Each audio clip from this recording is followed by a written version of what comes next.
anybody that bloody Indian, and if somebody says like that, that has infuriated us. Nothing. It is not BJP Congress. It is not Aring versus Prakash Zavadekar. It is actually the reaction to the reported statement. If that reported statement, if the member is saying that I have not said it, then let you ask Ramdev Baba what was heard.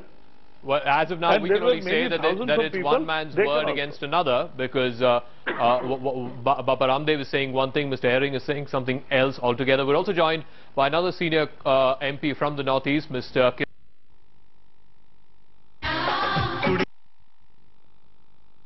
Felt pressure. Delhi में कितने लोग ऐसे हैं party के भीतर जो निर्णयों का समर्थन करते हैं, उनका पार्टी में कद क्या है?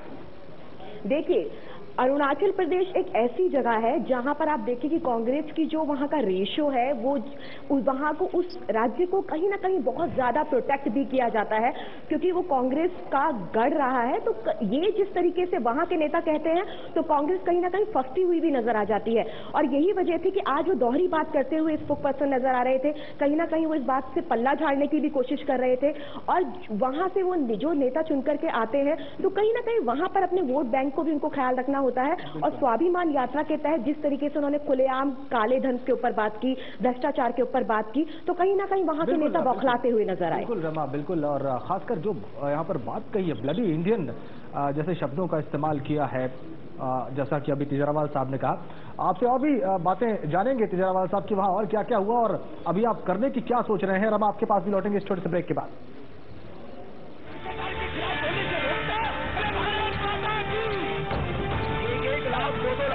लूट लिया है बेईमान लोगों ने, और एक महीने की पूरी देश की जनता देखे कितने लोग मेरे साथ में भ्रष्टाचार को मिटाने के लिए। तन अली एक व्यक्ति की यदि काले धन की कमाई का खुलासा होता है तो बहुत से बेईमान लोग जो प्रधानमंत्री जैसे कहते हैं कि बड़े मगरमच्छों को पकड़ो, तो बड़े मगरमच्छ तो हसन अली जैसों को पकड़ने से पता लगेगा।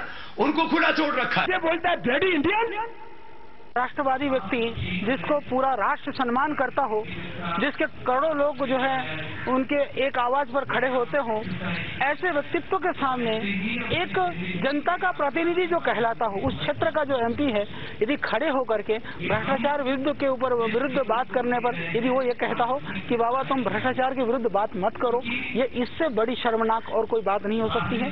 पहली बार मैंने ये बाबा रामदेव के लिए अब शब्दों का इस्तेमाल मीटिंग के लिए मुसीबत बन गया है। बीजेपी अब इस मामले में कांग्रेस को संसद में घेरने की तैयारी में है। किसी सांसद का इस तरह से बर्ताव और वो भी ऐसे मुद्दे पर जिससे उसका कोई निजी हित नहीं जुड़ा हो, कई सवाल खड़े करता है। दिल्ली से अनूप गुप्ता के साथ ब्यूरो रिपोर्ट CNEB।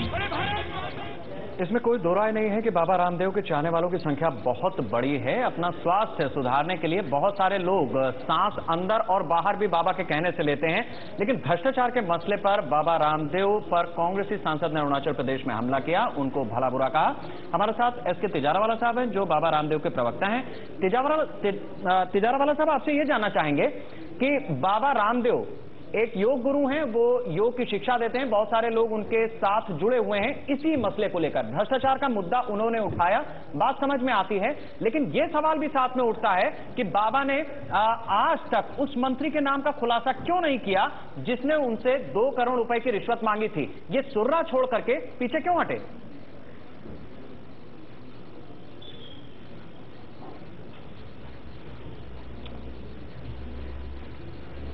तिजारावाला साहब शायद हमारा सवाल नहीं सुन पाए, उनसे हम कोशिश करेंगे आगे संपर्क करने की।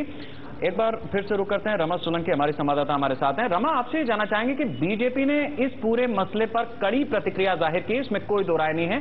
कांग्रेस ने भी कहा है कि मामले की छानबीन होगी।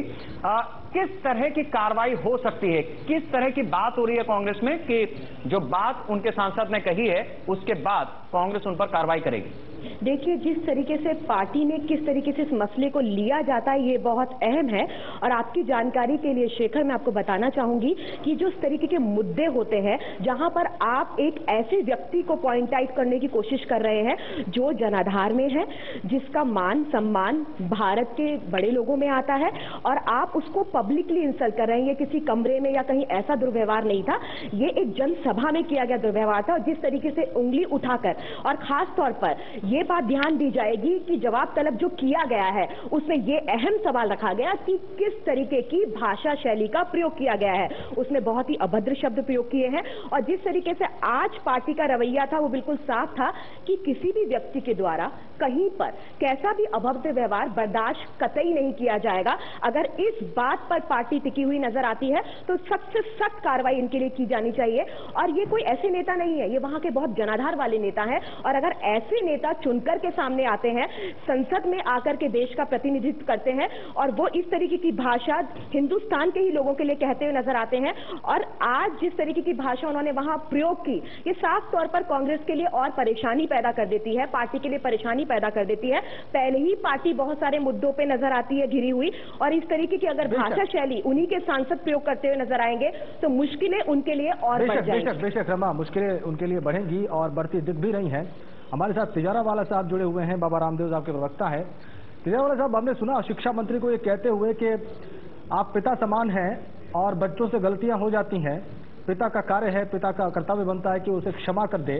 तुरंत बात को रफा दफा करने की कोशिश की गई, ये बात भी पब्लिकली की गई। इसके बाद भी कुछ हुआ ऐसा जो आपको लगता है कि सभी के सामने लाया जाना चाहिए?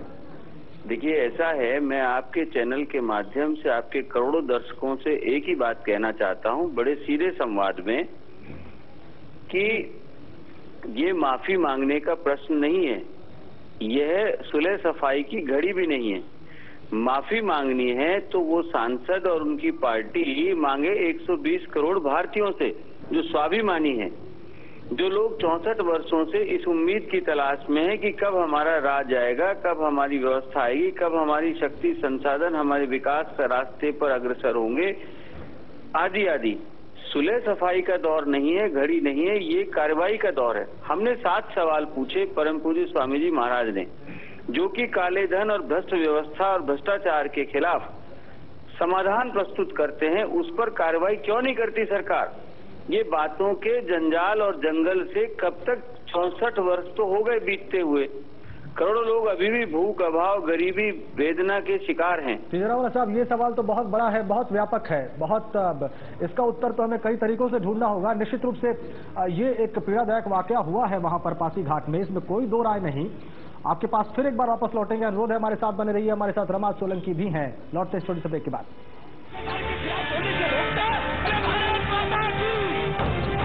1 लाख 2 लाख करोड़ से लूट लिया बेईमान लोगों ने, और 1 महीने की ये पूरी देश की जनता देखे कितने लोग मेरे साथ में भ्रष्टाचार को मिटाने के लिए। मामला उतना तूल नहीं पकड़ा है जितना अभी और पकड़ने वाला है। अभी तो शुरुआत है, क्योंकि ये बात बहुत ज्यादा गंभीर है। एक तो ये कि आपने आपत्तिजनक टिप्पणी की है सरेआम एक बाबा के खिलाफ, जो कुछ भी है, भले ही वो सियासी पार्टी चलाएं या कुछ करें। दूसरी बात ये कि इस तरह के शब्द आपने कहे हैं जिससे खुद को भारतीय से अलग रखा है और अपने भारतीय होने पर गाली दी है। देखिए, किसी भी तरह की असभ्य टिप्पणी का कम से कम भारतीय समाज में कोई स्थान नहीं है। वो चाहे बाबा रामदेव हो या चौराहे में भीख मांगने वाला कोई भी शख्स जी, ये उसका संवैधानिक अधिकार भी है अपने कार्यक्रम को, अपनी चीजों को प्रचारित प्रसारित करना, उसका ये मूल अधिकार है। और जिस तरह की टिप्पणी की बात आ रही है, चूंकि वो अभी तक एकदम स्पष्ट नहीं आ रही है। बीजेपी प्रवक्ता को अगर हम देखें, अगर ये टिप्पणी है, अगर क्या किसी भी तरीके की, ये बहुत गलत टिप्पणी है और इसकी जितनी निंदा की जाए कम है। और कांग्रेस पार्टी को इस संदर्भ में पूरी तरीके से उसकी जांच करके और उस सांसद से कम जो मिनिमम है इसमें वो कि बाबा रामदेव से माफी मांगे। ये तो एक सवाल हो गया। दूसरा सवाल है कि वो अपना शिविर लगा रहे हैं किसी सांसद को जाने का, वहां आप शिविर में भाग ले रहे हैं तो कोई सांसद हो, प्रधानमंत्री हो, सामान्य जन हो, वो भाग ले सकता है, लेकिन आप रोकें और काला धन के खिलाफ जो उनका अभियान है उसको बंद करने की बात करें, तो ये भी एक गंभीर सवाल है। सवाल अगर सांसद इस तरह से ये उठाते कि भाई आप तो बाबा हैं, आप भी करोड़ों रुपए के मालिक हैं, आप भी अपनी आय व्यय का एक श्वेत पत्र जारी करके जनता के सामने पारदर्शी रूप में सामने आए, अगर ये बात कहते तो मुझे लगता है कि लोगों की तरफ से बड़ा भारी समर्थन उनको मिलता। लेकिन अशोभनीय बात करना, गाली गलौज करना ना तो हमारी सभ्यता का अंग है और ना ही ये अधिकार हमारा संविधान किसी भी बड़े या छोटे व्यक्ति को देता है। दूसरी तरफ भी एक इशारा आप करें कि दूसरी तरफ यह भी मुद्दा उठता है कि अरुणाचल प्रदेश के एक सांसद, कांग्रेस की पार्टी के सांसद आते हैं और वो जिस तरह की भाषा कहते हैं, हमने फिर उठाया कि उससे ऐसा लगता है कि भारतीयता होने पर उन्होंने गाली दी। इसका मतलब क्या एक सोची समझी मानसिकता के तहत वो काम कर रहे हैं, खुद को भारतीय से अलग मान रहे हैं? अभिषेक, एक इस संदर्भ में एक बात कहना चाहूंगा कि मैं भी उत्तर पूर्व में 2 वर्ष रहा हूं और पूरे उत्तर पूर्व का मैंने लगभग चप्पा चप्पा देखा है जी। वहाँ चूंकि उत्तर भारत पूर्वोत्तर जो है, जो हमारे देश की मुख्य धारा है, उससे वो कटा है। और कटा किस सेंस में, हम लोग का कम्युनिकेशन सिर्फ इतना है कि नक्शे में वो दिखता है कि ये जो पूर्वोत्तर के 7 राज्य हैं और 8 भी अब माना जाता है कि वो राज्य भारत के अभिन्न हिस्से हैं।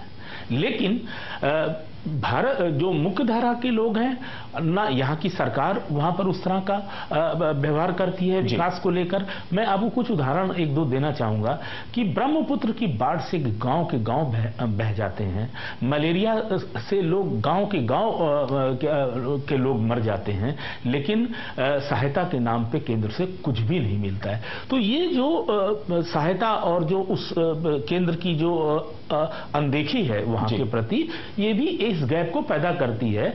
हम लोग को भी वहां पर, जब हम लोग वहां रहते थे तो बहरलू मानू कहते थे, यानी विदेशी व्यक्ति, जी हम भारतीय होते हुए भी। लेकिन अब जब ये आंदोलन थे वहां पर पूर्वोत्तर के अंदर अलग अल्फा का चल रहा था, सेपरेट का नागालैंड में चल रहा था, तमाम आंदोलन वहां पर अलग राज्यों के चल रहे थे। लेकिन अब धीरे धीरे उसमें थोड़ा सा बदलाव आ रहा है। और लेकिन जो केंद्र की उपेक्षा है उसको मुख्य धारा में शामिल करने के लिए जो पहल होनी चाहिए वो नहीं हो रही है। हमारे लिए आज भी पूर्वोत्तर एक अजनबी और जादू टोना वाली जगह अभी भी बनी। जी अमिताभ जी, ये राजनीति का कौन सा रूप दिख रहा है जहां पानी ऐसा लगता है कि अब सिर के ऊपर जा चुका है? इस तरह की अगर इसको गुंडई कहें कि आप किसी सभा में आते हैं, गाली गलौज करते हैं, किसी बाबा पर हिंदुस्तानी होने का आरोप लगाकर गाली देते हैं, तो ये बड़ी अजीब किस्म की घटना लगती है। देखिए, मुझे लगता है इस पर उचित प्रतिक्रिया तो ये होती कि कांग्रेस बाबा रामदेव जितने बड़े समुदाय क्या में अपनी वो रखते हैं एक सम्मानजनक स्थिति जी, तो वो जो उनका कद है सार्वजनिक जीवन में भारत के, वो इस बात की डिमांड करता था, मिनिमम ये था, न्यूनतम ये था कि कांग्रेस अध्यक्ष